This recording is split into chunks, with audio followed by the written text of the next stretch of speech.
مرسی T V, پیغام رحمت۔ نماز کے دوران حتی الامکان آدمی کوشش کرے خشوع خضوع برقرار رہے، توجہ ایک طرف رہے، نگاہیں سجدہ گاہ کی جہاں بھی سجدہ آپ کر رہے ہوں یعنی نمازی کے سامنے ہوں اس کی نظریں،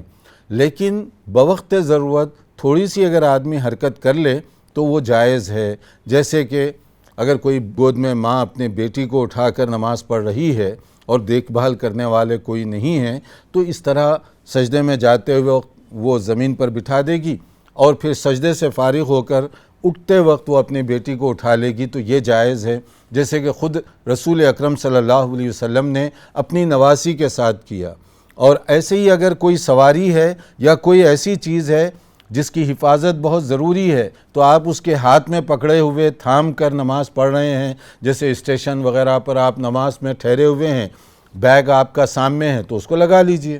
یا نہیں تو اس کا ہینڈل اگر اس طرح کا ہو کہ آپ اپنے ساتھ یا پاؤں کے کنارے رکھ سکتے ہیں تو رکھ لیجئے، اس میں نماز میں کوئی حرج نہیں ہوگا، کیونکہ کبھی کبھی ایسا خطرہ ہوتا ہے کہ آپ سجدے میں جائیں اور آپ کا بیگ کوئی لے اڑے اور پھر اس کے بعد میں آپ کو بڑی تکلیف اور پریشانی کا سامنا کرنا پڑے گا۔ اگر کوئی ایسی صورت ہے تو اتنی جو حرکت ہے اس سے کوئی خلل نہیں ہوگا۔ ایسے ہی سجدے کی جگہ کوئی گرد و غبار وغیرہ ہے، ایک بار اس کو صاف کر لیجئے، اس طرح کرنے سے بھی کوئی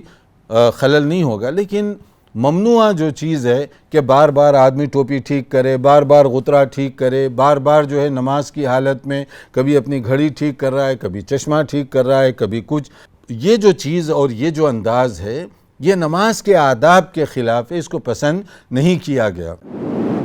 مرسی ٹی وی کے مزید ویڈیوز کے لیے ہمارے چینل کو سبسکرائب کریں اور بیل آئیکن کو کلک کرنا نہ بھولیں۔ جزاک اللہ خیر۔